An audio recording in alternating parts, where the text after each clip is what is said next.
Bonjour, good afternoon. Mon nom est Bruno Charbonneau. Je suis professeur au Collège militaire royal de Saint-Jean et directeur du Centre franco-paix à la chaire Raoul-Dandurand de l'UQAM. C'est un plaisir de vous accueillir aujourd'hui à notre dernier panel sur la sécurité climatique dans le contexte canadien. Donc, nous parlerons Canada aujourd'hui principalement et de ce que signifie justement pour le Canada la sécurité climatique.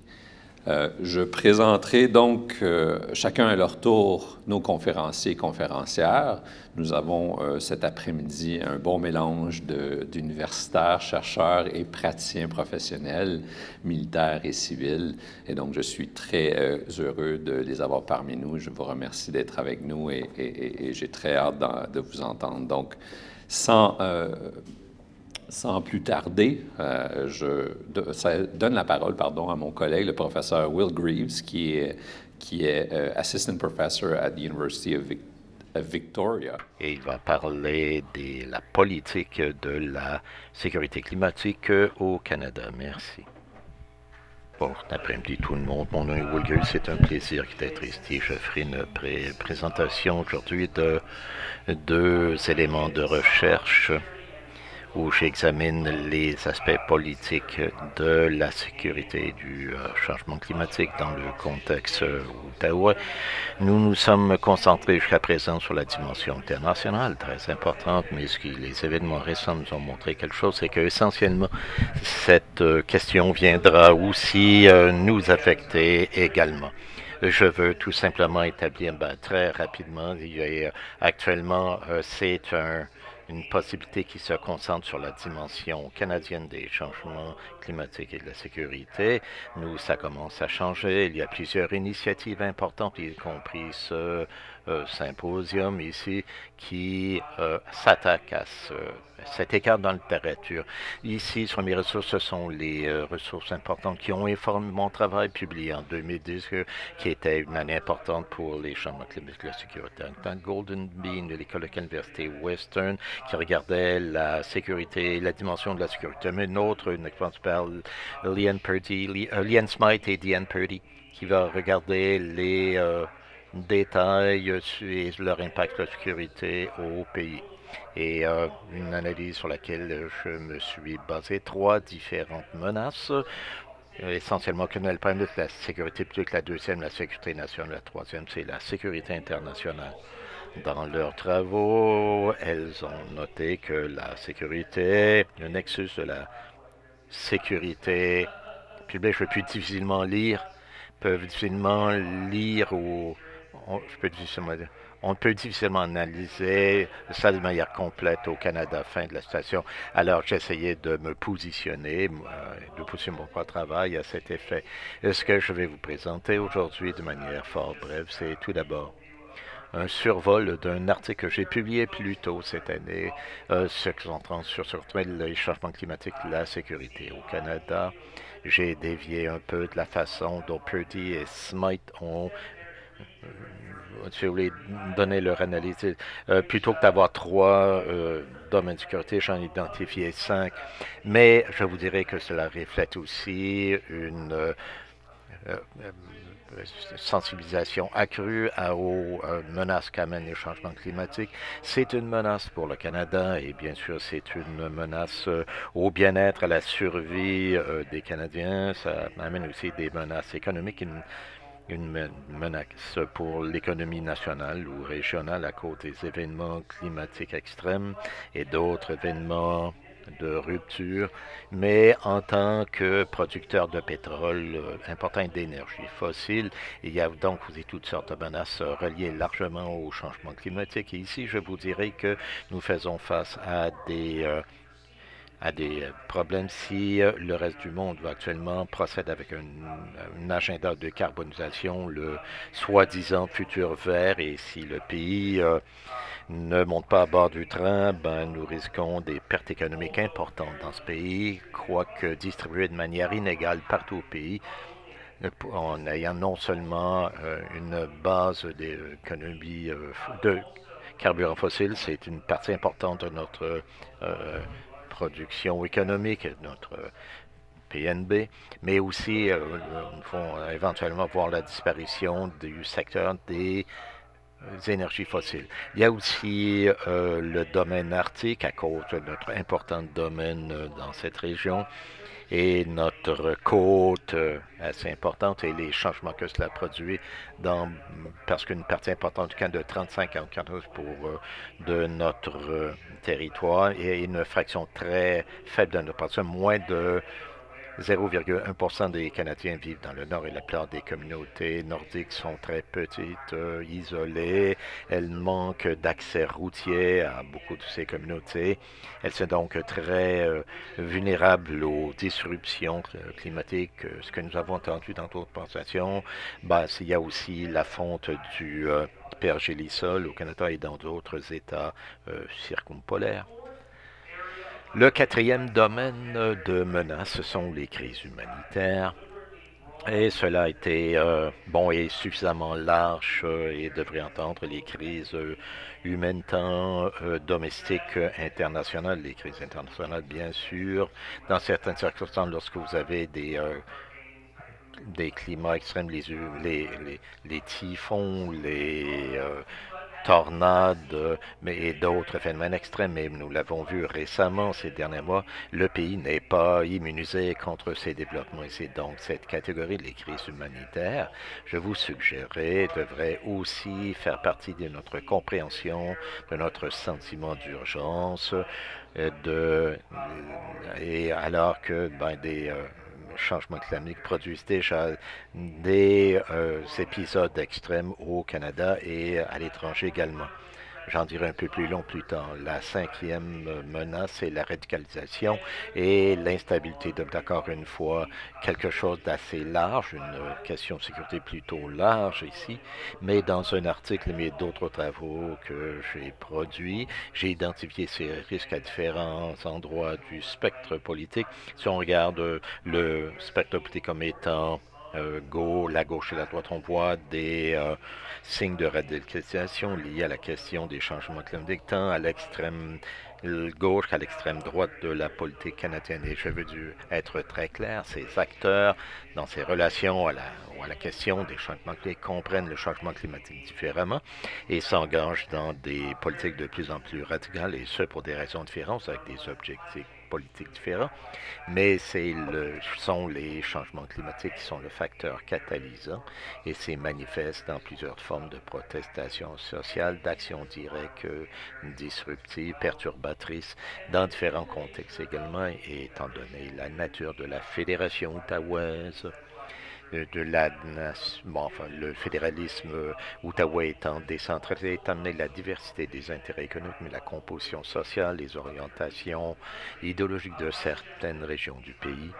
je vous suggérais que cette politique radicale actuellement tire aux fissures potentielles ou coutures du pays, dans le clivage bien établi en politique en sciences politiques, mais le Canada qui actuellement passe d'une crise nationale à l'autre est à risque de voir les changements climatiques enflammer, aggraver les clivages politiques à l'heure depuis longtemps à cause de nos politiques domestiques et notre ordre constitutionnel.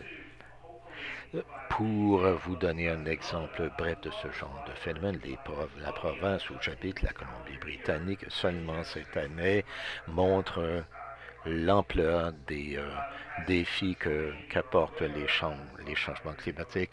Cela a occupé beaucoup l'attention des médias ces dernières semaines, mais la Colombie-Britannique a actuellement une saison des feux importante. Il y avait plus de 1500 feux brûlants dans la province. De cela, moins de 50 étaient des feux importants, c'est-à-dire qu'ils ont brûlé plus de 1000 acres.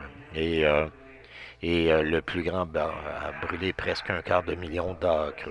Donc, ce sont de vastes régions forestières qui ont été consumées dans cette saison des feux de forêt, avec des conséquences sévères pour la population humaine et animale.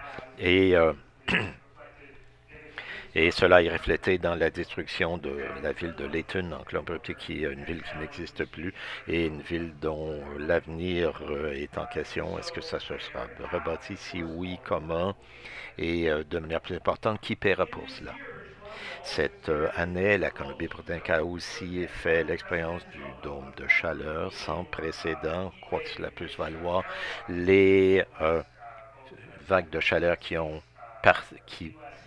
aussi paralysé le nord-ouest des États américains, une partie de la Colombie-Britannique de la mi-juin à la mi-juillet, et ce dôme a produit des températures extrêmes dont nous n'avons jamais fait l'expérience auparavant. C'était trop chaud pour bouger. Je puis en témoigner personnellement. Vous trouviez quelque chose de frais et vous y restiez jusqu'à la fin de la chaleur. Enfin, si vous aviez le choix. Ce que le dôme de chaleur a produit, c'est non seulement la température la plus importante jamais enregistrée dans ce pays, 49,6 degrés Celsius, c'était dans la ville de Layton avant qu'elle ne brûle. Ces choses sont reliées, mais ça a aussi résulté en au moins quelques 600 morts supplémentaires. Et bon, il y a toutes sortes de raisons valides que le chiffre est plus élevé, mais au moins avec certitude, 600 personnes en Colombie-Britannique, dans un pays généralement qui est prospère et qui fonctionne bien, ont perdu leur vie à cause de cet événement climatique extrême, ce qui est un élément à venir. On peut dire aussi que ces morts supplémentaires n'étaient pas distribuées de manière égale dans la population. C'était simplement, finalement, dans le segment les plus pauvres de la famille, les gens qui sont racialisés ou sinon marginalisés économiquement, et dans ce cas-ci, les gens aussi qui étaient les plus âgés. Bien sûr, l'intersectionnalité étant ce qu'elle est, des gens avec ces trois caractéristiques étaient le plus à risque de mourir dans cet événement de dôme de chaleur. Et et comment cela est-il arrivé? Le troisième événement en Colombie-Britannique cette année est toujours en cours. C'est celle des inondations extrêmes dues à toute une série de faits, mais aggravées par les feux de forêt. Et il y a un élément de rapport entre la déforestation et les inondations, ne serait-ce que ces dernières 3 semaines. Plusieurs personnes ont été tuées par les inondations, par les glissements de terrain. Les différentes communautés sont maintenant isolées et le transport entre le port de Vancouver a été complètement coupé avec l'intérieur de la province et le reste du pays. Il n'y avait pas de moyens par route ou par rail de la partie et la zone urbaine de Vancouver avec le reste du pays. Encore une fois, une disruption économique majeure, mais aussi d'autres influences sur la sécurité et d'autres disruptions.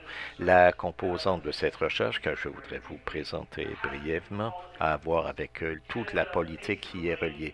Le pays fait actuellement face à plusieurs menaces dues au changement climatique et nous ajoutons comme ce n'était pas le cas. Rien ne peut être interprété comme étant la construction ou l'acceptation des changement climatique ou de la menace à la société au pays. C'est pas nouveau. Purdy Smith actuellement ont donné plusieurs raisons dans leur article de 2018 et j'ai essayé d'introduire les variables manquantes pour voir pourquoi le pays n'a pas été capable de sécuriser les changements climatiques, d'agir en vertu comme si c'était une menace existentielle. Et la raison pour laquelle c'est à cause de la politique domestique et de la partisanerie. Alors que je ne puis pas développer cet argument complètement, je vous dirai je vais donc ici modifier mon PowerPoint pour les fins de la discussion, mais il y a 4 points qui, tout empiriquement, sont basés empiriquement, avec lesquels je voudrais vous laisser, qui peuvent nous laisser optimistes, mais c'est aussi la contestation politique que nous avons vue en cette matière. Premier point, c'est que la plupart des habitants du pays croient finalement à la cause humaine des changements climatiques, ce qui est une bonne nouvelle, et c'est cette opinion divisée par province ou région, pas nécessairement la région métropolitaine de Montréal, la région de Vancouver, il y a un très haut niveau d'entente publique avec la cause humaine des changements climatiques et certaines parties du pays où il y a un taux plus faible de soutien et bien sûr aussi pour les politiques qui seraient jugées ou qualifiées d'appropriées. Quand nous regardons les données, je passe par-dessus toutes ces données pour le moment, mais croyez-moi, ils sont là. Il y a actuellement des gens qui sont vraiment marginales en termes de leur au changement climatique, simplement à cause de la nature, si ça arrive ou pas, ou si les humains sont responsables. Mais ce que ça veut dire, ce que nous devrions faire et ce qui est approprié pour que le gouvernement fasse en termes de réponse, et ça, ce sont les conservateurs, les gens qui s'identifient comme étant conservateurs, les gens qui répondent aux sondages se disent conservateurs. Actuellement, ils sont vraiment à couteau tiré sur cette question que tous les autres groupes d'habitants du pays. Naturellement, ils sont concentrés dans certaines parties du pays. Il ne faudrait pas être occupé que c'est dans les prairies et l'ouest où nous retrouvons le plus haut niveau d'opposition, certaines de ces propositions. Et je voudrais que les racines, ça n'a rien à voir avec l'Alberta ou la Saskatchewan, mais c'est la partisanerie et les motivateurs partisans sous-jacents. Et là, nous pouvons voir beaucoup de contestations dans le domaine public, c'est que les Canadiens peuvent être d'accord pour les changements climatiques et les dangers qu'elles représentent, mais ils sont en désaccord sur la réponse nécessaire. Et c'est là où nous voyons tellement de débats et de débats âcres sur les prix du carbone et tous les aspects contemporains de tout cela, combinés à finalement au minage de notre sécurité. La sécurité demande beaucoup un haut consensus.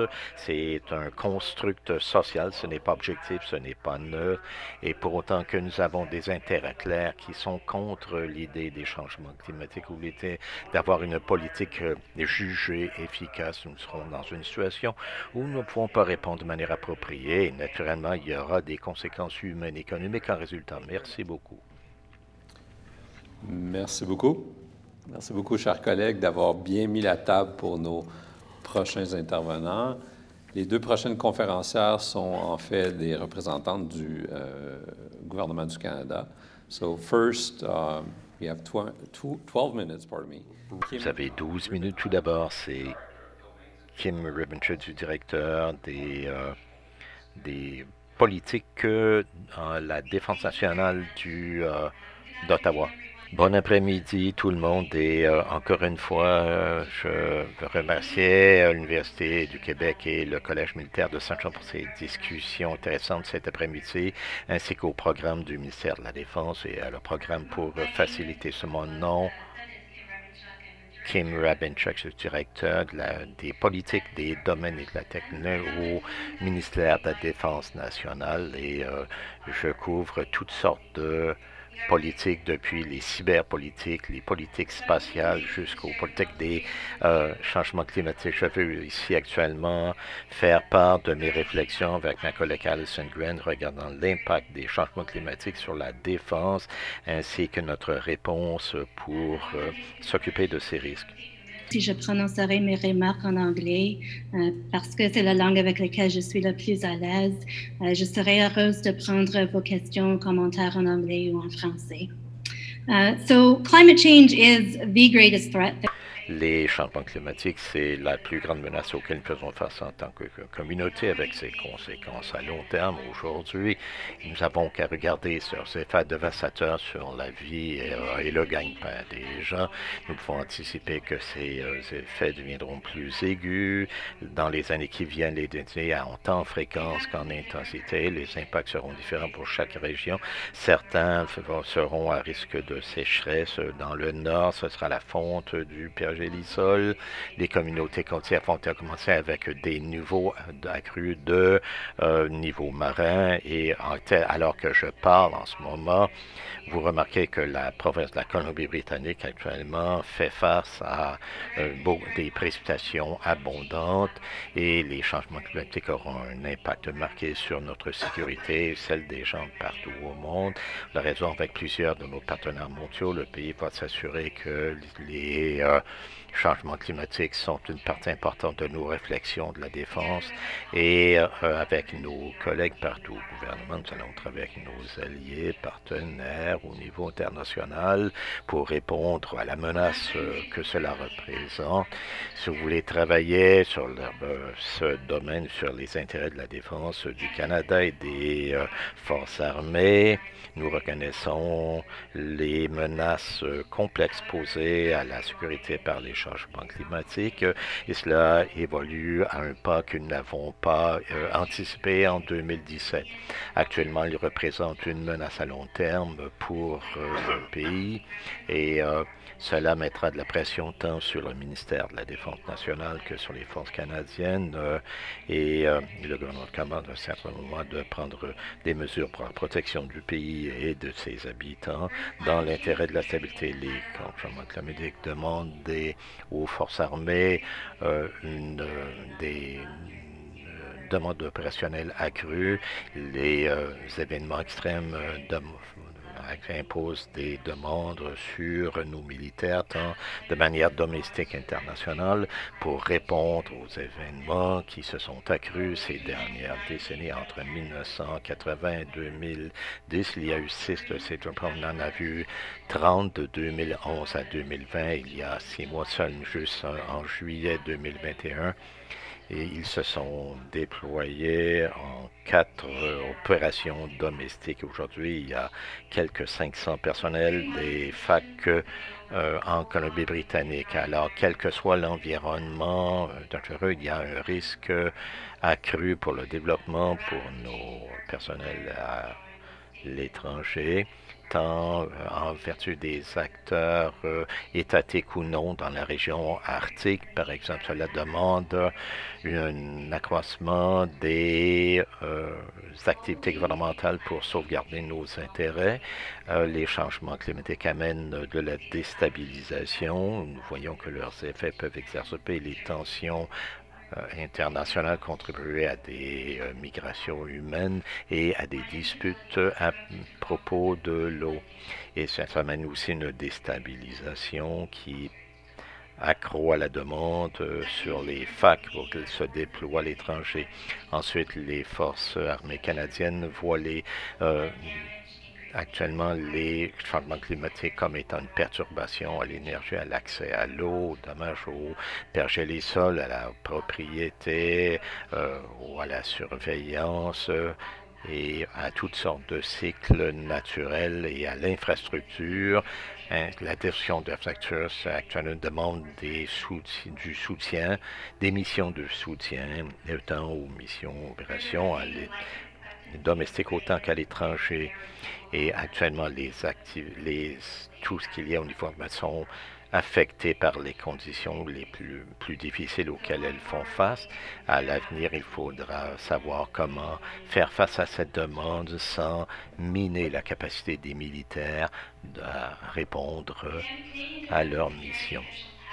Les responsables de l'action ont suivi les implications des changements climatiques et nous essayons de nous y adapter et de mitiger leurs effets. Il y a plus de choses à faire, mais nous avons des échanges avec nos alliés et ce sera très bénéfique avec le type de défis auxquels nous faisons face. Il y a toutes sortes d'initiatives en cours et j'en énumérerai certaines pour vous. D'abord, la Défense nationale et les affaires mondiales Canada ont établi quelque chose d'assez modeste, une politique et une fonction de surveillance politique en partenariat avec tous nos partenaires au gouvernement pour intégrer nos efforts pour changer notre risque de sécurité à domicile et à l'étranger avec nos partenaires gouvernementaux ainsi qu'avec nos alliés, nos partenaires internationaux, en plus de l'armée canadienne, de la marine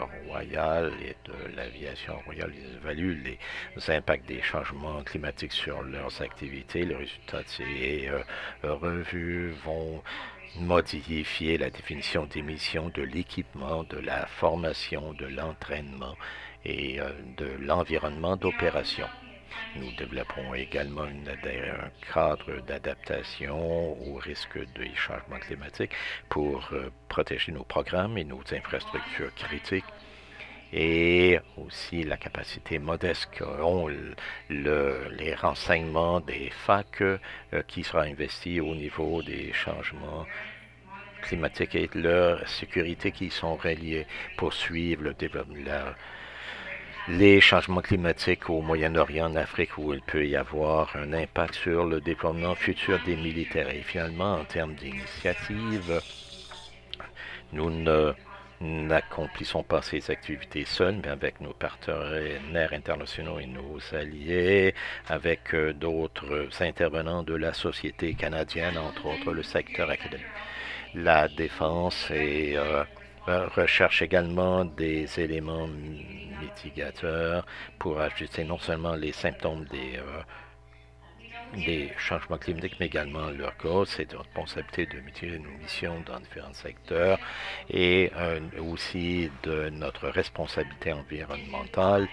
Et ainsi que si actuellement, chaque fois que le ministère de la Défense est impliqué, la Défense est un des plus grands employeurs au Canada pour entretenir ces installations militaires, plus de 20 000 édifices à travers tout le pays qui font donc des émissions de gaz à effet de serre. Nous avons fait des efforts pour réduire les émissions, pour atteindre les cibles gouvernementales, avec les connecteurs, en allant vers l'énergie renouvelable, en changeant notre flotte de véhicules et en bâtissant des véhicules éco-énergétique partout au pays. Nous essayons de diminuer de 40% nos émissions de gaz à effet de serre en 2025, plusieurs années avant les cibles fédérales et avant les nouvelles stratégies gouvernementales qui veulent réduire les émissions de gaz, éliminer les gaz à effet de serre vers 2050. Le Canada actuellement s'est engagé à avoir une émission nette vers 2050. C'est une politique ambitieuse que nous voulons mettre en œuvre. Pour ce faire, l'aviation et la marine actuellement étudient la façon de maintenir leur interopérationnalité et leur efficacité à ces faits avec la GRC, la garde côtière, pour s'assurer qu'ils vont aussi s'attaquer à leurs émissions. Nous reconnaissons aussi, savons que nous devons être interopérationnels avec nos alliés à l'échelle mondiale. Et nous voulons partager les meilleures pratiques avec eux et apprendre d'eux également. Je voudrais aussi mentionner la stratégie environnementale de la défense. Elle a été mise à jour à l'automne 2020 et nous a donné une feuille de route pour nos opérations de la défense et notre efficacité énergétique. Et actuellement, nous travaillons avec des chercheurs dans le secteur privé, les universités, pour augmenter nos connaissances et modifier nos opérations pour faire face aux changements climatiques et aux risques qu'elles représentent. Nous avons aussi actuellement, nous allons vers une émission zéro. Ce sont des projets avec Défense Canada qui essaie actuellement d'optimiser les radars septentrionaux du Canada et d'essayer de réduire nos gaz à effet de serre à l'œuvre dans ce domaine. Donc, ce sont des projets étonnants et nous sommes à même d'apprendre beaucoup de choses à cet effet. Et je suis presque terminé ici. Je dois dire que nous nous basons très souvent sur le centre d'excellence de l'OTAN. Nous percevons les changements climatiques comme étant une menace globale et reconnaître que le pays est engagé aussi pour travailler avec nos partenaires, nos alliés pour les avantages de tous. Et je suis certain que vous avez entendu parler de l'agenda 2021 où notre premier ministre fédéral a voulu établir un centre d'excellence à cet effet. Quant à l'OTAN, c'est une alliance qui a commencé à s'attaquer aux impacts sur la sécurité des changements climatiques et le pays en fera partie pour le bénéfice de tous. Le Centre d'excellence en sécurité du climat fait partie de ces efforts. Je terminerai mes commentaires là-dessus parce que ma collègue Alice Scott qui va parler dans quelques minutes vous en dira plus du Centre d'excellence sur la sécurité du climat pour faire face aux défis que cela représente dans la communauté internationale. Quelques réflexions finales de ma part avant que je ne passe le bâton à Alison. Nous avons déployé des efforts importants au niveau de nos politiques de défense et de sécurité ainsi que pour nos pratiques à cet effet, pour bien sûr intégrer les activités de la défense, y compris la planification, les achats, les infrastructures, les opérations. Nous savons que le succès demande des changements de notre institution ainsi que des investissements considérables. Ça demandera aussi un leadership dédié, une action coopérative. Alors que nous développons nos connaissances et nos pratiques, nous allons les partager autant que possible et apprendre de l'expérience de nos partenaires partout au monde et au pays, avec aussi les menaces que ça représente pour l'humanité. Nous pensons devoir coopérer comme jamais auparavant si nous voulons garder nos citoyens en sécurité. Et merci beaucoup de m'avoir donné l'occasion de parler. Et bon, j'espère pouvoir faire partie de la discussion qui s'en suivra. Merci beaucoup. Je cède immédiatement donc la parole à Alison Grant, Executive Director of the Security and Defense Relations Division. Affaires mondiales Canada. Merci beaucoup, Alison, de votre présence. Merci beaucoup et bonjour à tous et toutes. Aussi, comme Kim, je vais présenter en anglais, mais s'il vous plaît, les questions en français, je suis tout à fait à l'aise. Laissez-moi commencer par faire écho, en fait, un remerciement de Kim, un remerciement le centre Franco-Paix. Et en fait, je suis content d'être là avec vous, d'être des vôtres. Moi, je suis directrice générale relations de sécurité et défense aux Affaires mondiales Canada. Ce sont de nouvelles fonctions pour moi. Je suis en poste depuis quelques mois. Direction pour l'Europe de l'Est et l'Eurasie. Mais j'ai toujours travaillé en sécurité. En fait, il y a aussi maintenant, je dirige une équipe qui est responsable aux affaires mondiales pour le soutien, la création de liens entre Canada et les autres pays du monde afin de protéger, avancer nos intérêts en sécurité. Et on doit qu'il y ait des alliances, des ententes multilatérales en matière de sécurité. Il y a aussi des mécanismes multilatéraux, bilatéraux auxquels le Canada a souvent recours pour protéger nos intérêts. Et donc, j'aimerais parler davantage sur ces questions quand je parle de perspective de nos politiques extérieures. J'aime beaucoup parler après Kim. En fait, nos deux équipes travaillent dans étroite collaboration sur les questions de sécurité climatique. Donc, plus précisément, il y a deux sujets principaux qui font partie de l'approche à la sécurité climatique. Premier, on travaille avec les partenariats mondiaux à travers le monde, et puis établir des rapports entre les pays dans différents secteurs. Dernier lieu, j'expliquerai ce qu'on compte faire pour aller jusqu'au bout à partir de l'initiative expliquée par Kim, le Centre d'excellence de l'OTAN pour le climat et la sécurité. Chaque demain, vous reprenez cette question, vous allez parler de ce centre d'excellence et les directeurs provisoires de ce centre. Et je suis sûr qu'il surveille aujourd'hui que lui, il participera aux discussions de demain. Donc, je ne parlerai pas trop sur le centre d'excellence de l'OTAN. Donc, ça veut dire que le changement climatique, problèmes mondiaux, solutions mondiales.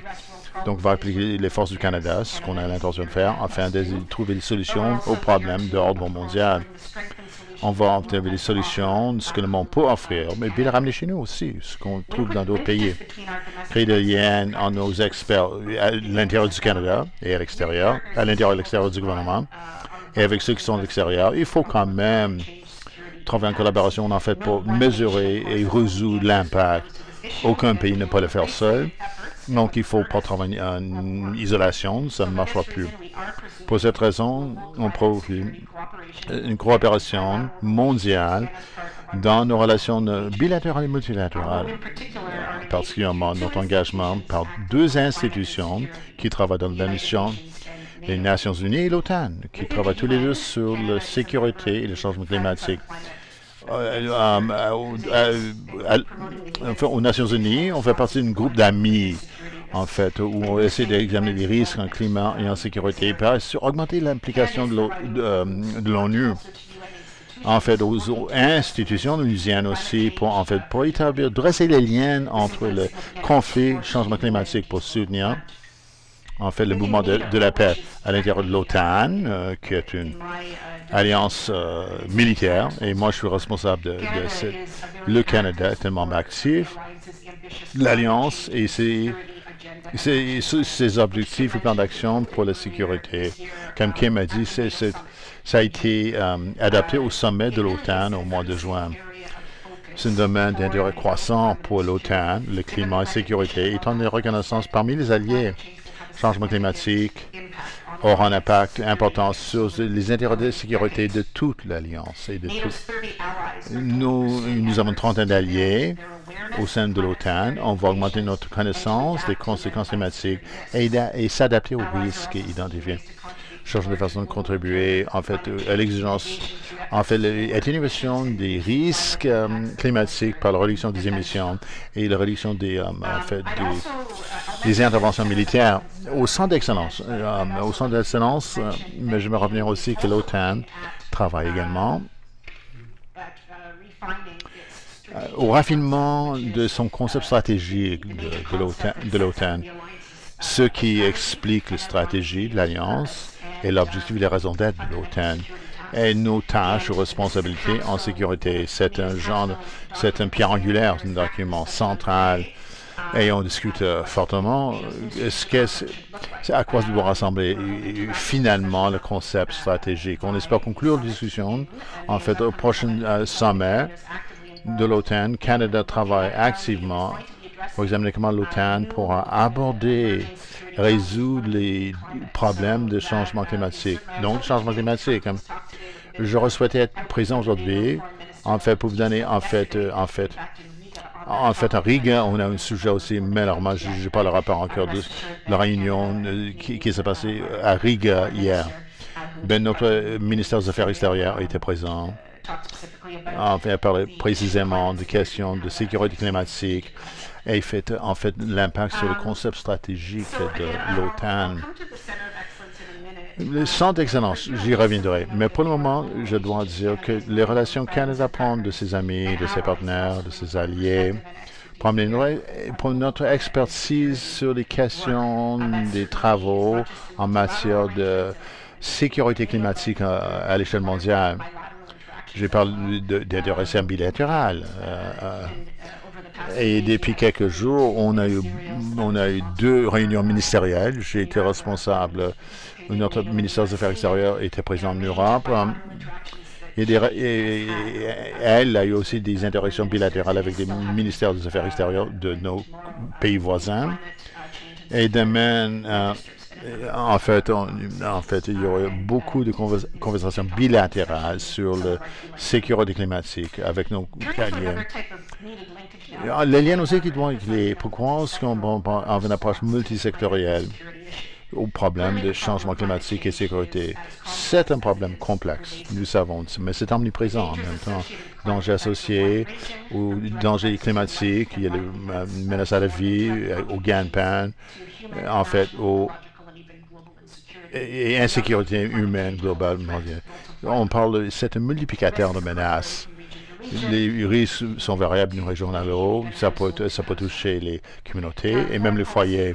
Notre approche aux affaires extérieures, notre politique aux affaires intérieures, il y a des facteurs, orientation, genre, âge, race, invalidité, peuvent augmenter l'insécurité par les personnes. Les personnes et les groupes peuvent faire face aux impacts pour les femmes, le programme pour les femmes. En fait, on parle aussi de notre approche au climat, la sécurité des femmes. Non seulement ils subissent différemment l'impact du changement climatique, elles sont aussi chefs de file, agents de changement dans leur communauté. Travailler sur la première ligne de l'atténuation du changement climatique, le répondant et des impacts récents alignés avec la politique étrangère féministe du Canada. C'est essentiel ici. Il faut avoir aussi une diversité dans le processus décisionnel touchant le changement climatique. Il y a des causes complexes. Il ne faut pas une résolution simple, simplifiée. Les intervenants en sécurité, y compris les décideurs politiques comme moi, dans le domaine de la sécurité, on doit préparer et répondre aux extrêmes du spectre climatique. Ça peut être à l'échelle mondiale, l'échelle nationale, l'échelle internationale. Qu'on ne limite pas uniquement au pire scénario. Ça ne sera pas raisonnable ni pratique, en fait, pour soutenir nos intérêts sécuritaires.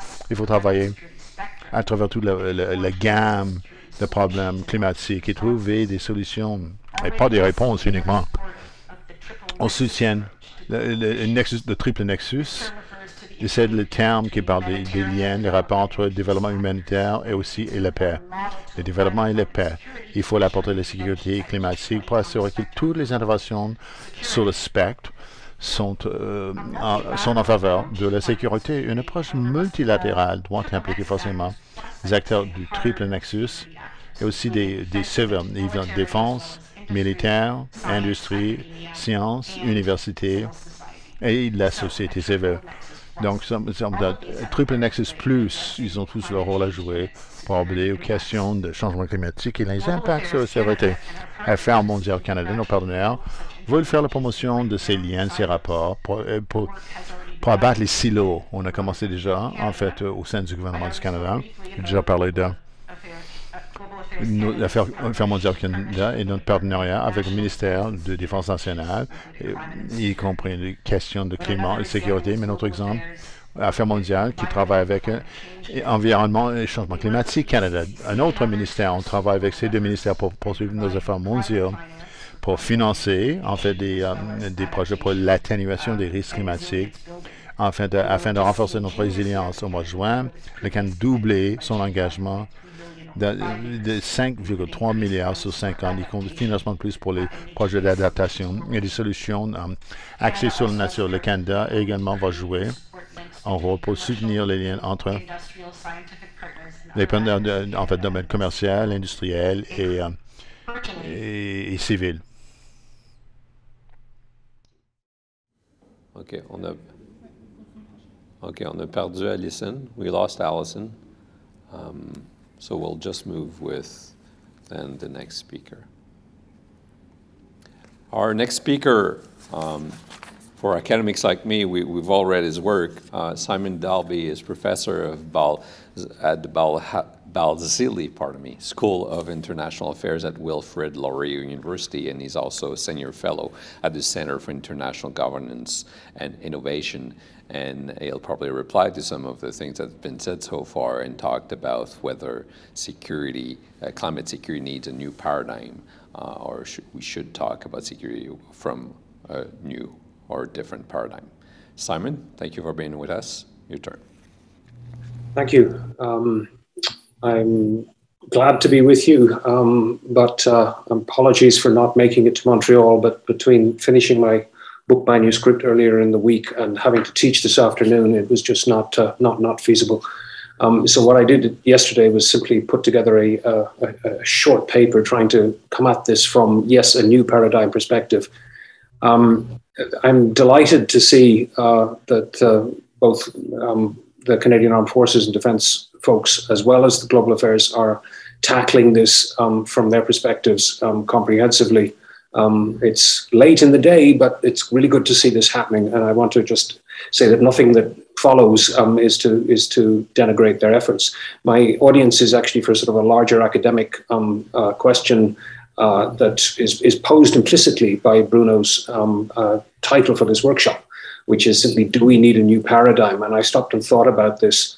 I do actually have a copy of, and I realize you're probably seeing all this backwards, The Structure of Scientific Revolutions, Tom Kuhn's famous book about paradigms, suggesting that, is it backwards? Yeah, and Hans Morgenthau's Politics Amongst Nations, which is another prop for my talk, is also backwards over my other shoulder there. But anyway, never mind. The point about this is to stop and think, well, what is meant in a paradigm, and what paradigms are we operating with in terms of security?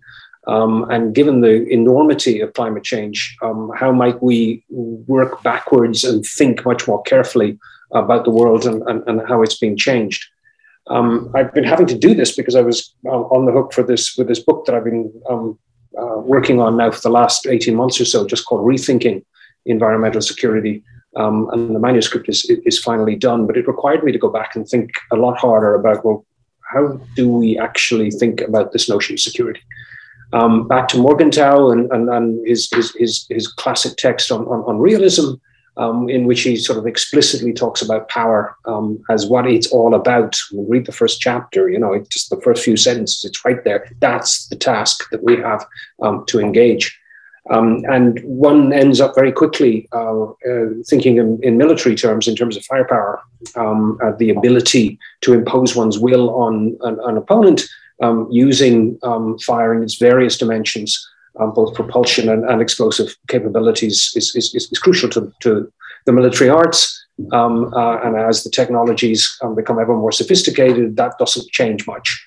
The crucial argument about this is that the militaries are there to ultimately ensure national security for individual states. But we are now facing a situation where it seems to me that we can draw some parallels from the classic discussions about national security, particularly the emergence of this notion of the security dilemma earlier in the second, or in the post Second World War period. Because there the argument is from John Hurst in particular. We build up our arms to protect ourselves. We make others insecure because they feel like we are threatening them. They build arms and then they say, look, they're building weapons, we need more. And the classic spiral. Et c'est une spirale classique de ce qui arrive. Donc c'est vraiment le problème classique. Et ça, c'est la guerre froide, donc c'est l'escalade, le cours aux armements. Quand nous sommes allés aux années 80, aux États-Unis, en fait, moi, j'ai commencé à cette époque, comme je réfléchir, qu'est-ce qui se passe, pourquoi on a besoin autant d'armes, autant d'armements. Et c'est cette question qui est le début de ma recherche sur le pensée. Et penser... Plus récemment, j'ai commencé à réfléchir sur les conséquences de l'armement nucléaire dans les années 80. J'avais peur des années 80. Sérieusement, parce que moi, je suis un géographe, je suis en géographie. Quand je pense à l'hiver nucléaire, je dis on a la capacité de perturber les systèmes mondiaux, les systèmes économiques, les systèmes agricoles, de manière très grave. En fait, ce qui va conclure en fait à la fin de la civilisation.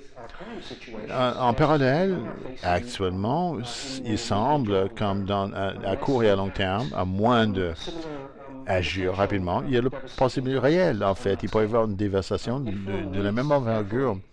Si vous lisez les données scientifiques et les rapports du panel intergouvernemental sur le changement climatique, le rapport 2018, en fait, clairement, on est sur une trajectoire vers des perturbations majeures qui vont bien au-delà, même ce qu'on a vu dans les tempêtes décrites par Will, en fait, ce qu'on a connu au Canada, en Colombie-Britannique, avec les inondations, les tempêtes. L'échelle, l'envergure même de ce qui s'en vient s'inquiète beaucoup de gens, en fait, surtout les scientifiques. Et les personnes comme moi, je lis ces études et ça m'inquiète. J'ai fait par la science, mais le problème d'envergure, selon moi, c'est une autre sorte de puissance d'armes. Trop de fuites pendant la guerre froide. Donc, il y avait des fuites d'informations, il y avait des problèmes sécuritaires.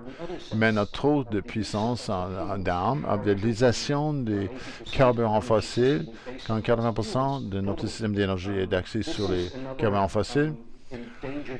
C'est notre danger réel, à moins de contrôler vraiment le système énergétique. on va faire face à de nouveaux dilemmes, nouveaux problèmes en sécurité. Ce qu'on utilise pour sécuriser notre façon de vie revient nous mordre, en fait, avec la possibilité, avec des perturbations massives dans le système planétaire, en fait, dans les décennies à venir, à moins qu'on le contrôle et qu'on puisse le contrôler très rapidement. C'est sûr que ce n'est pas uniquement la question de pollution. Ce n'est pas une question de fermer l'eau et le problème va disparaître. Plus que vous attendez, plus que vous allez vers des problèmes atmosphériques et puis plus qu'il y aura des catastrophes. La réponse à une question, Dan avait dit, c'est des couches. En fait, le climat a fait supposer sur les institutions, on pense à court terme. Et c'est précisément le problème. On a beau le ministère de la Défense nationale et pour les Affaires mondiales. Il faut le faire quand même. Il faut, en fait, unir les efforts. Je suis très content de voir qu'il y a des gens dans les deux établissements qui le font déjà. Mais plus fondamentalement, est-ce qu'on peut contrôler les autres puissances d'armes assez rapidement pour éviter la perturbation climatique d'envergure? En fait, parce que les changements dramatiques dans l'Arctique, les événements d'orage, de températures élevées, ce sont des signes précurseurs des perturbations plus graves qui s'annoncent, à moins d'y en arriver rapidement, en fait, au lieu d'ajouter le CO2 à l'atmosphère. Quand on parle de conséquences à long terme, des décisions de court terme, le calendrier est différent par rapport à d'autres problèmes d'ordre politique, parce que ça s'accumule, c'est un effet d'accumulation. Et ça, c'est le problème avec le CO2. En conséquence logique de ce qu'il faut faire, en fait, sécurité canadienne à long terme, c'est de réduire le CO2, les émissions CO2 rapidement. Écologie zéro, on a d'ici 2050. Il y a quand on parle de net zéro, on n'a pas besoin de net. Mais au moins, comme objectif, c'est bon. Il faut reconnaître qu'il faut laisser tomber le net. C'est juste zéro, un pur zéro, lorsqu'on s'approche de l'an 2050. Mon argument, c'est le suivant. Dans la formation de Joanna, ce n'est pas un problème de dilemme, mais c'est un paradoxe plutôt. Sécurité à court terme, d'assurer l'approvisionnement en carburant fossile, ça cause un problème à long terme. Donc, on veut un approvisionnement à court terme et aussi l'infrastructure agricole, les infrastructures pour une civilisation de 8 milliards de personnes. Et on ne peut pas faire face à ces grandes perturbations. Si on continue à lâcher le CO2 dans l'atmosphère, et de plus en plus rapidement, si on de plus en plus il y aura de perturbations. Et ça, c'est le contexte dans lequel il faut penser sécurité, pas pour se protéger, mais qu'est-ce qu'on produit, qu'est-ce qu'on fabrique même. Par le système terrestre, les sciences, la Terre, c'est très clair. Il y a un nouvel élément dans le système où on a les technosphères qui changent les systèmes de l'atmosphère. Et comment nous allons façonner les technosphères, ce que nous fabriquons, comment nous les fabriquons, c'est essentiel. En fait, à l'avenir de notre civilisation contemporaine. Et c'est un problème de production. Et c'est ça le grand problème pour la sécurité à long terme. Ce n'est pas quelque chose que le ministère de la Défense nationale, le ministère des Affaires extérieures peuvent régler. Ils vont dire, oh, c'est pas la sécurité, c'est un problème de production. Mais il faut être capable de contrôler rapidement. Donc, les conséquences en sécurité risquent de s'empirer. Il y a eu l'ancien argument de 2007 où les penseurs britanniques, et Nick Maybe a écrit quelque chose pour le Parlement britannique. Et donc, lui, il a posé la question. Qui, dans la société moderne, est responsable de penser aux menaces existentielles à long terme? C'est sûr. Qui est responsable? Et son argument, le secteur de sécurité, le secteur de renseignement, ils doivent émettre des avertissements, des alertes. Ils doivent lancer des alertes pour expliquer clairement aux décideurs dans le gouvernement Parce que clairement, il y a une menace existentielle majeure si on n'intervient pas. Et l'urgence de contrôler le changement climatique rapidement. Parce qu'il y a des événements aujourd'hui qui auront des conséquences longtemps dans l'avenir. Est-ce qu'on doit penser à la sécurité dans un monde après la force des armes? Nous sommes en train de brûler des choses pour bien vivre, où on concentre uniquement ou exclusivement dans le fait qu'il ne faut pas chercher l'utilisation de plus d'armes militairement, utiliser le feu, la combustion du feu, en fait, utiliser. Est-ce qu'on peut regarder comme c'est la procédure physique, en fait, qui est le plus problématique, l'utilisation du feu, de la combustion? Parce que normalement, on pense comme cela. Moi, je suis dans le milieu universitaire et moi, je réfléchis au monde, à l'avenir du monde.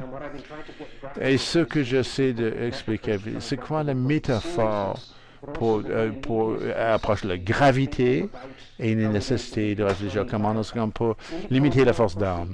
C'est ça, pendant la guerre, il fallait le faire. Et c'est sur la prolifération nucléaire, c'était les fusées nucléaires, c'était trop dangereux. Donc, on a commencé par le mécanisme de contrôle des armes. Il y avait à Glasgow, dernièrement, ce qu'on parlait des politiques, ce qu'on cherche là. Mais l'urgence d'agir, c'est différent aujourd'hui par rapport à la question de contrôle des armes. Parce que plus longtemps qu'on attend, pire ça deviendra en termes de CO2 dans le système, dans l'atmosphère. Combustion de charbon, il faut interdire le charbon. C'est une façon. C'est analogue au contrôle des armes qu'on avait, c'est-à-dire on ne fabrique pas des armes qui sont trop dangereuses et qu'on ne peut plus contrôler. Mais il me semble que c'est la même chose avec le charbon. En fait, pour la sécurité du climat.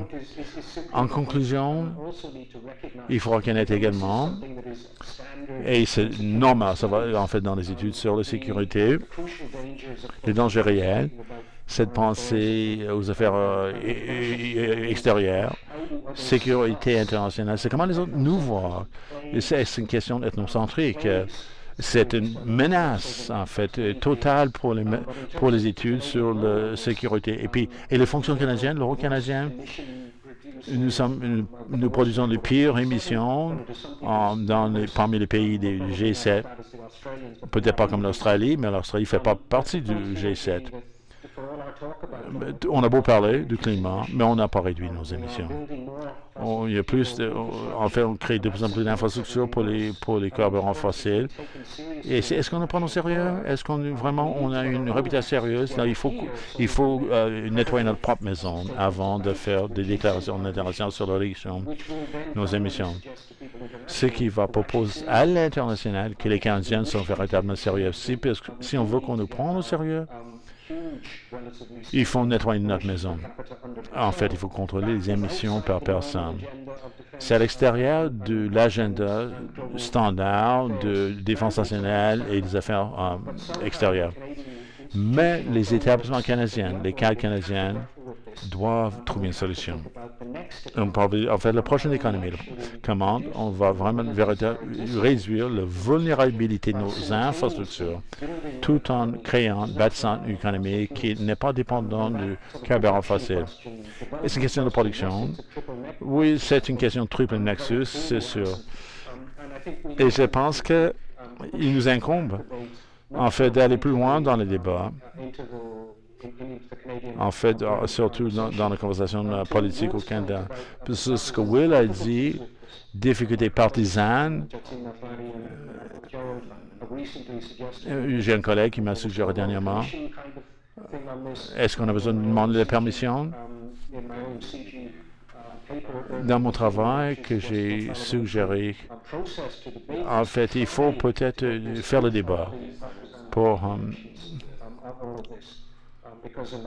parce que dans mes derniers arguments, ce que Will a dit, mon commentaire, il n'y a rien de trop conservateur. Si on pense qu'on peut brûler le chemin vers la prospérité perpétuelle, ce que les conservateurs aiment, la continuité, les institutions traditionnelles, la vie de famille, etc., parce que c'est ce qui est en jeu dans le débat sur le changement climatique. Ça est au cœur même de ce que les conservateurs veulent. Mais nous sommes idéologiquement, en fait, tout mêlés sur cette question. Et il faut une conversation plus large au Canada. Il me semble que ce soit essentiel, au-delà du mandat des institutions gouvernementales qui font leur possible. Et pour le faire comme Canadien, comme universitaire, comme chercheur, pour moi, c'est essentiel. En fait, c'est une conversation qui doit se faire, qui doit aller au-delà de questions de définition technique, en fait, mais à toutes les métaphores pour engager, en fait, les chercheurs à trouver, prolonger le débat, la discussion au-delà, les formats conventionnels. En fait, établir couche de couche par couche à court terme. Merci beaucoup. Merci beaucoup de votre écoute. Simon. Merci beaucoup, Simon. Conversation des plus intéressantes. Nous avons Alison juste derrière. En 1 minute, pourriez-vous conclure? Je suis vraiment désolé. Quel mauvais moment pour sortir. Vraiment une note sur l'OTAN. Vous aurez l'occasion d'en parler demain, mais la grande nouvelle, c'est que maintenant nous avons présenté notre offre officielle sur le Centre d'excellence de l'OTAN en sécurité du climat. Suivant l'annonce du Premier ministre l'an dernier, nous l'avons soumis à l'OTAN, au comité militaire de l'OTAN, plus tôt cette semaine. C'est une étape enthousiasmante. Le centre d'excellence maintenant est en train d'être établi. C'est les affaires mondiales et le ministère de la Défense qui mènent ce processus. Les intérêts du centre, son mandat, sa conception seront déterminés avec nos alliés ces prochains mois aussi par les autres ayants part. J'espère que nous aurons une consultation des plus robustes alors que nous avons lancé ce processus de mise en œuvre. Et vous savez, l'autre point, c'est que le Centre d'excellence de l'OTAN, c'est pour l'OTAN et ses alliés. C'est une organisation de l'OTAN. Ce sera une organisation militaire internationale sous le contrôle et le commandement des alliés de l'OTAN. Autant que possible, nous voulions que ce soit un centre qui va travailler avec la communauté mondiale et qui a une portée mondiale. Comment ce sera structuré? La Confédération d'Ottawa sera la nation autre du centre. Naturellement, ils auront finalement le conseil de direction et il y aura plusieurs membres des alliés de l'OTAN qui sont tous impliqués dans la sécurité climatique. Il y aura un haut niveau d'intérêt à les amener avec nous. L'un des avantages pour le pays à cause de ce centre, bien sûr, sa contribution à l'OTAN. Simon, vous avez touché à ce point et je pense que l'un des avantages, c'est que ça va augmenter de manière radicale le nombre de personnes qui vont s'adapter au changement climatique et au changement que nous voulons déterminer. Ça va aussi fournir aux alliés et à notre pays une capacité de réponse aux impacts potentiels des changements climatiques et ça donnera une plateforme pour les acteurs mondiaux à l'intérieur du pays. Et donc, ce que nous voulons avoir, c'est accroître l'expertise domestique, bien sûr, dans l'industrie, dans l'économie, au gouvernement et un accès accru aussi aux connaissance de nos alliés, à leur expertise concentrée dans ce centre. Je sais que vous en parlerez demain, mais je suis aussi prêt à répondre à toutes les questions que vous pourrez avoir. Je suis actuellement heureuse de répondre à toutes les questions sur l'OTAN ou toutes nos discussions bilatérales, multilatérales sur la sécurité climatique. Notre dernier présentateur, le major général Randy Key de l'US Air Force, qui est maintenant au général pour les études de sécurité. Désolé, je suis incapable de m'adresser à vous en français. Mes capacités linguistiques sont trop faibles pour que je puisse vous parler dans cette langue aujourd'hui. Tout d'abord, en tant qu'Américain sur le planète, ça a été une discussion des plus intéressante à écouter, fascinante à écouter, et toutes les réflexions qui ont été faites. Tout d'abord par vous, ensuite par Kim et Alison Simon. C'est vraiment énormément de réflexions. Je vais essayer de prendre certaines brèves réflexions de tout cela et une brève introduction au secteur Tesla pour les études de sécurité. C'est le 6e centre régional et un centre qui est concentré sur la région arctique. Nous sommes joints d'un certain nombre d'autres centres, certains d'entre eux au Canada, le Centre Marshall pour l'environnement aussi, le Daniel Inouye, le Centre Inouye pour les études sur le Pacifique situés à Honolulu et les centres de défense Perry qui est aussi basé à Fort McNair, à Washington. Plusieurs de vos compatriotes ont travaillé là par le passé. Nous avons donc plusieurs outils que nous donnons au ministère de la Défense pour s'engager et toute la société, toutes nos activités orientées vers les personnes, l'éducation, plus spécifiquement, et bien sûr les analyses des recherches.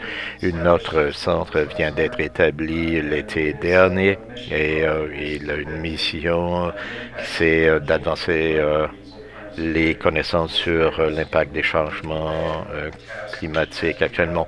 Donc, la sécurité, c'est vraiment partie de ce que nous avons dans notre trousse d'outils avec les problèmes d'éducation pour s'attaquer à tout cela. C'était vraiment l'arrière-plan en tant qu'Américain sur le panel. Je serai d'abord en mesure, finalement, de traiter de ces questions qui, pour moi, bien sûr, sont dans mon champ de tir, mais la perspective canadienne me dépasse un peu. D'abord, je voudrais mentionner brièvement les aspects des changements climatiques et de sécurité au Canada, en Colombie-Britannique. On voit ces choses qui nous affectent ici en Alaska et je vous parle d'Anchorage dans le coup la température est 5 degrés centigrades et ça a été peut-être, ça a été degrés Fahrenheit plutôt, ça a été peut-être l'hiver le plus froid depuis très longtemps et bien sûr c'était un des étés les plus frais que nous ayons jamais enregistré et je sais qu'en Colombie-Britannique actuellement il y avait une vague de chaleur dans le sud-ouest du Canada également et c'était également aussi un été des plus frais. Alors les changements climatiques actuellement, il y a beaucoup de choses pour déterminer la science derrière tout ça. Vous essayez simplement de s'attaquer à un point du système ne nous permet pas de régler toute l'équation. En tant que mathématicien, je peux dire qu'il faut naître tous les facteurs. Les facteurs, je suis un scientifique, donc je puis dire seulement que quand vous regardez certains des défis auxquels nous faisons tous face, certains des aspects, la perspective sur l'idée de la compréhension de la menace aussi, la dimension de la sécurité humaine aura un impact important sur l'économie. Et quelqu'un qui actuellement vit plus ou moins dans l'Arctique actuellement, les changements climatiques sont sentis partout en Arctique et c'est 3-4 fois le taux de changement que dans les latitudes moyennes de l'hémisphère nord. Et ce qui m'a frappé, c'est l'éradication de l'instabilité domestique. C'est une remarque assez ancienne elle est rise au début des années 90. Pourquoi ne pas être tous ensemble, trouver un consensus? En fait, de mon point de vue, il y a beaucoup de raisons de se contrer sur quelque chose, d'essayer de traiter cela comme étant une préoccupation commune. Oui, on comprend que l'Arctique, actuellement, c'est une raison, mais le climat, en général, c'est là où nous voyons des changements. Et c'est là où nous sommes capables de le caractériser, de comprendre qu'il y a un problème. Certainement, dans l'histoire que nous connaissons, les humains ne sont pas très bons aux efforts de conservation. Les gens de la planète savent comment faire de la conservation, mais ce n'est pas une priorité vraiment chez les êtres humains. Encore une fois, en tant que ancien chercheur, y a-t-il des antidotes actuellement alors que nous essayons de réduire les facteurs qui sont à la cause des changements climatiques? Y a-t-il des antidotes qui peuvent actuellement être admis par la communauté scientifique à une échelle qui pourrait réduire l'impact des changements climatiques alors que le carbone continue à augmenter? Pour nous avoir un consensus, est-ce que la communauté scientifique pourrait avoir des idées pour s'attaquer aux causes profondes? Par exemple, certaines personnes disent comment réduire l'augmentation du carbone et comment est-ce qu'on pourrait actuellement utiliser les ressources pour augmenter la concentration du dioxyde de carbone en oxygène et à cela à une échelle importante. Ça prendra du temps à mettre au point, mais actuellement le paradigme et Simon Owens en a parlé, c'est le paradigme auquel nous avons parlé, c'est actuellement l'aspect antidote de ce défi et nous avons besoin d'être avec des débats moins acrimonieux, des débats pour trouver que ça une régulation, qu'il y a une menace commune qui vous affecte partout où vous soyez à cause de tous les facteurs que nous avons identifiés. C'est bien sûr finalement un problème mondial significatif et aussi les différentes échelles ou adapter tout cela aux différentes régions. Kim et Mark, je voudrais simplement vous dire que j'apprécie tout ce qui a été dit. Quelqu'un qui, avec le ministère de la Défense américain, le département de la Défense, en fait, peu importe comment on l'appelle, les forces armées canadiennes en général essaient de trouver des solutions pour leur aspect carbone, pour réduire l'impact tout en accomplissant la mission que leur est enseignée de défendre des intérêts de leur pays. C'est le même défi auquel font face les Américains. Nous recherchons des solutions et la technologie est aussi importante. Elle peut réduire l'empreinte carbone tout en assurant que nous perdons pas de vue notre mission qui est pour nous primordiale à accomplir. Et aussi de la part d'Alice, nous avons attendu pendant un bref moment le centre d'excellence de l'OTAN et j'espère que ce sera établi en partenariat et j'espère qu'il y a une bonne occasion ici pour que ceux qui se soucient des initiatives Canada-États-Unis pour que nous puissions bien sûr travailler en partenariat, surtout pour leur recherche, leur analyse, mais aussi pour leur implication. Et j'ai travaillé avec l'OTAN par le passé, lorsque travaillais en Europe, une bonne occasion pour le Canada, pour l'Alliance aussi, cette nouvelle initiative. Et encore une fois, je pense que la pensée provocante de Simon qui travaille, j'ai consulté plusieurs recherches depuis parce que de quelques suffisant dans ma vie post-armée de l'air, comment demeurons-nous agiles, pertinents, comment suivre les données là où ils nous mènent et qu'en est-il ces données changent. Et pour moi, ça, c'est le paradigme qui est vraiment pertinent, qui est actuellement, nous essayons de faire une désescalade, oui, et je sais que les communications impliquent un transmetteur, un récepteur, et ce, dans les deux sens. Quel est le message, si nous comprenons ce que le messager veut nous faire passer comme message? Et actuellement, c'est, la question de la puissance de feu. J'aime l'exemple de la guerre froide, c'est-à-dire que c'est l'idée de la contrainte dans une nouveau partie. On ne peut pas actuellement, bien sûr, gagner notre route vers la prospérité en se basant sur la consommation sur les faiblesses. Comment trouver des antidotes qui actuellement s'occupent du problème, s'attaquent au problème. Encore une fois, la technologie nous a été, à travers toute l'histoire de l'humanité, comment trouver un nouveau paradigme technologique pour s'attaquer de manière substantielle à cette menace et la réduire, parce que ça revient à ce que nous disions au début, il s'agit de sécurité humaine, et la sécurité humaine, quand nous regardons 7 milliards et quelques de personnes, ils vont bien sûr émettre du CO2. Combien de... Sera-t-il possible d'aller à zéro? Mais actuellement, la technologie est le principal moteur et pour réduire la menace aux économies et à la sécurité globale et à la chance de crises humanitaires qui peuvent bien sûr arrêter le progrès et l'avancée de l'humanité. Donc, Bruno, ça, ce sont mes réflexions assez brèves. Et je veux actuellement remercier tous les distingués présentateurs qui se sont joints à vous sur la scène. Et voilà, c'était depuis Anchorage en Alaska.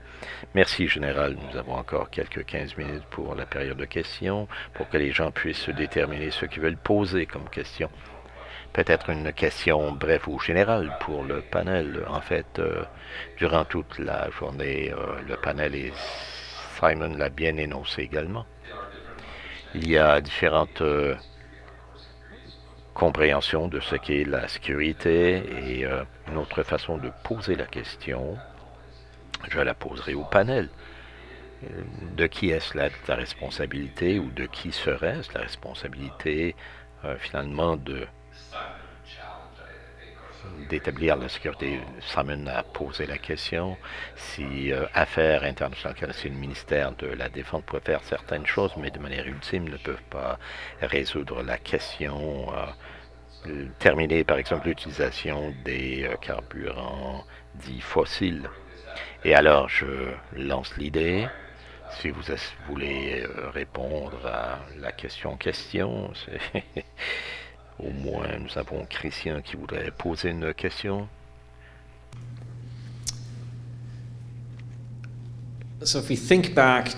Si vous pensez au début des années 80, quand nous sommes au début des années 40, quand nous avons commencé avec la nouvelle guerre de 30 ans et des calamités, on disait, bon, on ne peut pas la laisser arriver, les impacts humains, économiques, sociaux, les perturbations causées par les armes.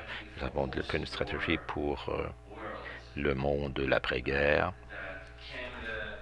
où notre pays, les États-Unis, certains alliés européens clés se sont mis ensemble lors de la rédaction de la Charte de l'Atlantique qui ont généré une deuxième partie du 20e siècle, un début du 21e siècle qui, d'une certaine façon, nous a rendu une société étonnamment stable qui a fait de l'Amérique du Nord la société le continent le plus prospère, le plus harmonieux, jamais connu au monde, en décidant que nous allions travailler ensemble et que les menaces du monde viendraient d'ailleurs. Et cette vision, bien sûr, établissait non seulement un ensemble de valeurs, mais aussi les moyens pour opérationnaliser tout cela. Et ce panel se demandait ce qu'il fallait faire, mais à quoi ressemble la stratégie, à quoi la stratégie pour la santé, la sécurité climatique à quoi ça pourrait ressembler, répéter ce que nous avons fait dans les années 40, quand nous avons dit, nous ne pouvons pas laisser cela devenir encore une fois. Nous nous sommes mis tous ensemble et cela ne peut pas arriver parce que personne ne vit dans le monde que Simons actuellement et d'autres alarmistes ont établi pour nous. Et donc, à quoi ressemblera la stratégie? Il y a toutes sortes de choses que nous pouvons faire. Nous pouvons bien sûr combiner nos ressources, mais quelle est la stratégie? Où voulons-nous aller et comment nous y rendre? Comment est-ce que les relations bilatérales ou binationales avec les États-Unis ou les relations multilatérales avec l'OTAN, comment peuvent-ils nous amener là? Peut-être que je n'ai pas assez écouté ce que les gens disaient. Will, allez-y d'abord. Merci pour cette question, Christian. Je voudrais aussi répondre à l'invite de Bruno. C'est en fait, pour répondre à mes questions, je sais qu'il y a plusieurs réponses, mais celle qui me vient à l'esprit, quand nous pensons à la nature véritable des changements climatiques comme étant un phénomène, un problème social, une menace à la sécurité. Ultimement, il y a des conséquences que les militaires, la sécurité, en fait, tous les services de renseignement, etc., actuellement vont être impliqués, mais ces agences particulières peuvent régler le problème. Ceux qui pensent qu'actuellement, ce sont ces entités qui régleront le problème ne comprennent rien au problème. Ça va bien au-delà de leur fonction, de leur formation à bien des égards. Et donc, la question qui a besoin de régler le problème, ben, c'est vraiment, c'est lié à la question que vous avez posée, Christian, et je l'apprécie, que s'est-il passé à la fin de la Deuxième Guerre mondiale après cette destruction, cette mort et les promesses que le monde nouveau serait différent. Ben, c'est un nouveau contrat social avec les soldats qui revenaient du front ici ou aux États-Unis, ceux qui étaient en Europe qui ont dû rebâtir leur société, l'ont fait plus ou moins sur la base d'un nouveau contrat social que nous appelons l'État-providence, qui avait à sa base une sorte de promesse de vie meilleure. Vous savez, vous avez souffert, vous avez combattu, votre société pense qu'elle va maintenant vous récompenser. Bien sûr, les détails variaient, mais une éducation, une maison, une sécurité des emplois et, bon, vous savez, le bien-être que vous méritiez, que la société va maintenant vous donner. Et cela était la base de la façon occidentale de vivre depuis. Le problème, c'est que cette conception d'une bonne vie, c'était à la base, il y avait les carburants fossiles. La façon fondamentale de notre société rebâtie après la guerre et a innové après la guerre, c'était l'une qui vraiment était basée sur les bases de la crise climatique. C'est l'expansion des banlieues, de l'utilisation des automobiles, des carburants fossiles. Cette vision d'une vie, d'une bonne vie en réalité. Notre collègue de l'Université de Floride qui parlait de développement, cette vision de la bonne vie n'était pas simplement ce que nous percevions comme étant domestiquement sûr. C'est extraordinaire, mais c'était aussi la bonne vie que nous avons exportée partout depuis. Et le problème climatique s'est envenimé à chaque étape quand les gens partout au monde ont adopté le modèle que nous avions, mais non seulement que moi, mais aussi la génération de mes parents ont rendu cela très désirable et c'était la principale caractéristique de la façon de vivre occidentale. Une de nos difficultés que nous sommes actuellement 3 générations à avoir vécu cette bonne vie, c'est comme ça que nous avons été élevés, que nos parents ont été occupés, que nos grands-parents voulaient que ce soit parce qu'à un certain moment, ils ne comprenaient pas les pleines conséquences du monde qu'ils bâtissaient. Donc, ce à quoi nous faisons face comme défi, c'est qu'il faut que nous comprenions comment cela devait être regardé, ce qui est important dans qui nous sommes, ce que nous voulons être, mais aussi de comprendre pleinement les conséquences délétères et néfastes de cette bonne vie. Et il faut le défaire dans notre propre société. C'est cela la décarbonisation, dans notre interprétation. Et ce qui est de plus important, il faut aussi le vendre comme étant une vision globale. Nous devons arrêter d'avoir cette conception comme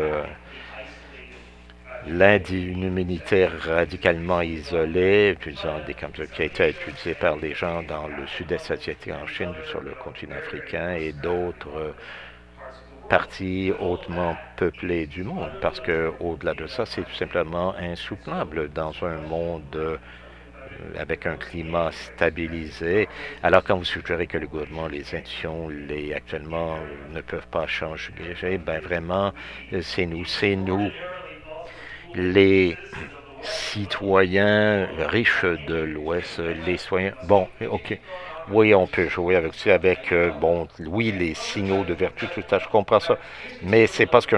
Bon, mais voici le problème. Je dis que la décarbonisation et la déindustrialisation sont en fait une stratégie qui joue finalement de la Chine et de tous nos adversaires autoritaires.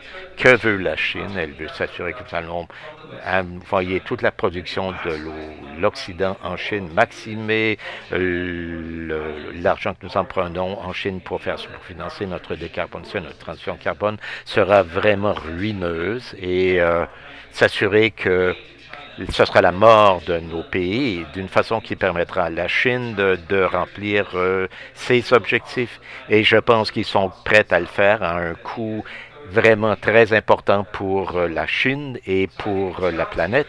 Et le défi actuellement, c'est quand nous avons des institutions multinationales telles l'OTAN, nous avons une conception particulière de la façon que nous comprenons notre société, la façon que nous comprenons une stabilité sociale, économique, politique, etc. Simplement dire décarboniser, c'est la réponse, passe à côté de la plaque et manque les contextes géostratégiques dans lesquels nous essayons de rendre cela opérationnel. Si nous devons avoir un COE de l'OTAN, nous devons absolument comprendre que nous faisons face à un adversaire, ou si nous sommes en train de désindustrialiser, décarboniser, ça ne peut tout simplement pas être la réponse. Alors, comment opérationnaliser ça pour que ça ne fasse pas le jeu de la Chine et de nos adversaires autoritaires? Et ne vous y trompez pas, ce n'est pas un pouvoir sans danger, c'est un pouvoir qui essaie de changer l'ordre international que nous avons établi à la fin de la Deuxième Guerre mondiale, et essayer de dire que nous devons le changer, ça va tout simplement faire le jeu de la Chine. C'est pas aussi facile sans que ce soit. Je ne vais pas monopoliser la réponse, mais je peux répondre. Parce que vous n'aimez pas la réponse, ça ne veut pas dire que ce n'est pas une réponse. Et deuxièmement, je ne pense pas que la Chine veut changer cet ordre, ils veulent la coopter, ils veulent le mener. Ils ont été les bénéficiaires de cet ordre, et on a vu avec la croissance économique chinoise des 40 dernières années. Mais actuellement, si on regarde aussi nos adversaires, ils ont joué le rôle d'un perturbateur dans la question climatique, et actuellement sont une évaluation de la dégradation climatique. Je pose la principale menace à la stabilité du Parti communiste et au régime domestique chinois. Je pense que cela est unilatéral que de caractériser la Chine comme bénéficiant des avantages de cette transformation en termes de financement de notre propre transformation, car alors il y a eu vraiment des avantages extraordinaire qui a été pour solidifier la position du Parti communiste, mais qui était dans l'intérêt de la Chine. Pourquoi? Parce qu'ils ont une population qui actuellement est vulnérable à ces perturbations climatiques. Et nous n'avons pas vu le genre d'effet ou de désastre que nous avons vu en Colombie-Britannique ces derniers mois, qui jouait sur le delta du Yangtze à une échelle qui déstabiliserait la stabilité chinoise. Je ne veux pas que la Chine soit sur un seul côté de cette question. L'amplitude que nous avons investie, nous, dans l'Occident, dans ce processus, et la Chine sera même de se positionner de manière appropriée, mais ils ont des risques en aval, et sûrement pour le régime si nous continuons sur notre lancée, et à cause de leur grande capacité pour la planification de terme, ils sont actuellement peut-être peu à même de s'en rendre compte que la transformation, de la décarbonisation actuellement, si jamais elle est lancée, jouerait pour eux. Merci. Le général levé sa main. Je ne pense pas qu'il s'agit de sous-estimer l'interdépendance. Là, je pense que la croissance chinoise, quand vous avez parlé de la vie, la bonne vie en état actuellement, ça ne veut pas dire que nous allons nécessairement là. Oui, allez-y, général. J'ai vu le général et peut-être Simon également. Eh bien, je pense que moi et Alison, nous avons levé nos mains. Et je vais laisser la place à Alison, les dames d'abord. Qui sera la première, Alison? Mon commentaire sera bref. Je voulais intervenir sur les deux questions. La première étant qui est responsable pour assurer la sécurité climatique. Je pense que, vous savez, sachant qu'il y a une insécurité du climat, c'est la cause de l'insécurité climatique. Ma réponse sera d'une façon plus importante sur le paradigme du contrôle des armes. Et vous savez qui gère et règle c'était nos principaux partenaires actuellement qui causent l'absence de sécurité. La deuxième question, c'est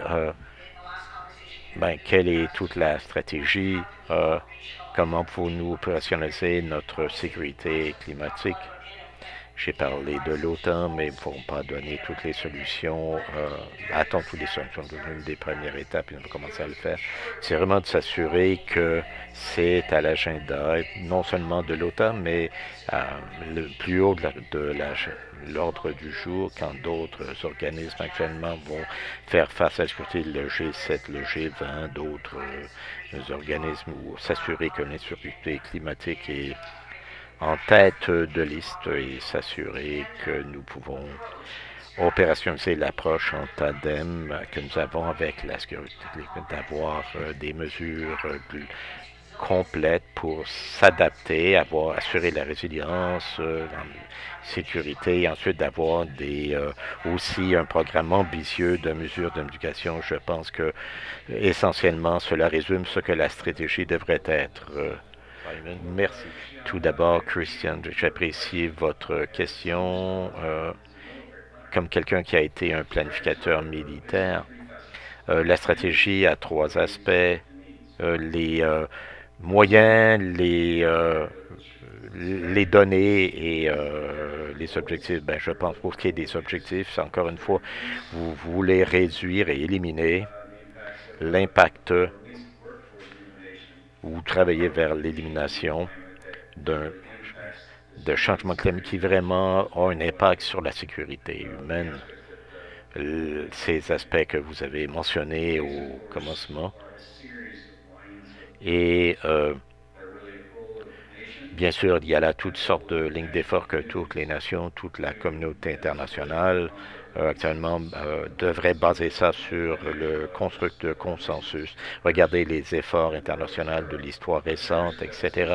Il y a essentiellement des lignes d'effort qui devraient trouver des façons de transitionner nos dépendances sur les carburants fossiles d'une façon qui bon, il y a une transition aux alternatives énergétiques. Vous aurez des alternatives qui sera viable, dans toutes sortes d'industries, le transport n'en étant qu'une. C'est une question de moyens et ces choses n'adviennent pas, à moins qu'il y ait des ressources qui soient investies. La plupart sinon, ce sont de mésaturation parce qu'il n'y a pas assez de ressources. Alors, je vous dirais qu'avoir un objectif sur l'objectif à la fin. Et deuxièmement, trouver une communauté d'efforts, différentes façons. Et encore une fois, pour moi, la technologie n'est un élément des plus importants de l'équation. La conservation a aussi quelque chose à voir avec ça. Une combinaison de technologies de conservation compte, mais en dernier lieu, sans l'aspect ressources, nous allons vraiment être assez coincés pour réduire les chances de les coûts humains des changements climatiques auront un impact sur la sécurité. Donc, de retour à vous. Conclusion, Simon. Donc, peut-être une minute, s'il vous plaît, pour quelques commentaires sur, premièrement, ce qui est essentiel, parce que les guerres froides, en fait, on voulait rejeter les menaces externes, en fait, les émissions de gaz à effet de serre et les conséquences. Le style de vie, le mode de vie proposé par Will, un problème. Le problème, c'est nous. C'est pas une menace externe. C'est pour ça que la sécurité conventionnelle, en fait, ne trouve pas de solution facile, en fait, de protéger contre les difficultés externes. En fait, c'est la personne interne qui est le responsable des changements climatiques. Et ça devient le locus du mouvement, le début. Et c'est un problème philosophique. Et c'est au cœur sur la politique culturelle sur le climat. Ça tourne tout autour là, sur la question, le prix de la décarbonisation, il y a 15 ans, l'argument, le prix de ne pas le faire, c'est encore pire, en fait, au lieu du prix. Moi, en fait, je pense que les implications économiques, mathématiques sont toujours les mêmes. On l'a vu en Colombie-Britannique il y a quelques semaines. Il faut répondre à ces questions. En fait,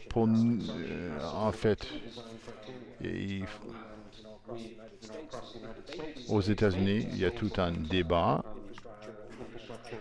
sur les infrastructures. Il faut le faire, on n'a pas de choix. Et ça va au cœur même d'un changement idéologique qui est spécifique à notre époque. Ça devient, surtout pour la jeune génération, que l'économie politique actuelle, contemporaine, qui ne leur donne pas un avenir assuré. Il faut le changer, l'économie politique actuelle. Et comme Will l'a dit, l'État-providence des années 1940, on a besoin de nos contrats sociaux qui permettront aux personnes de dire qu'on prend au sérieux les besoins de nos jeunes. Et on va faire des investissements en conséquence pour rebâtir après la pandémie. Et il faut que ça rebâtisse de manière de ne pas immobiliser la consommation de carburant fossile. Si on se trompe à cet égard, on portera atteinte en fait à nos jeunes et à nos futures générations. Irréparable, une atteinte irréparable.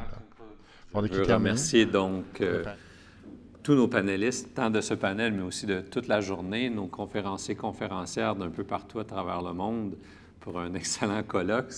On a terminé certainement sur un débat très chaud qui, je pense, continuera tout à l'heure.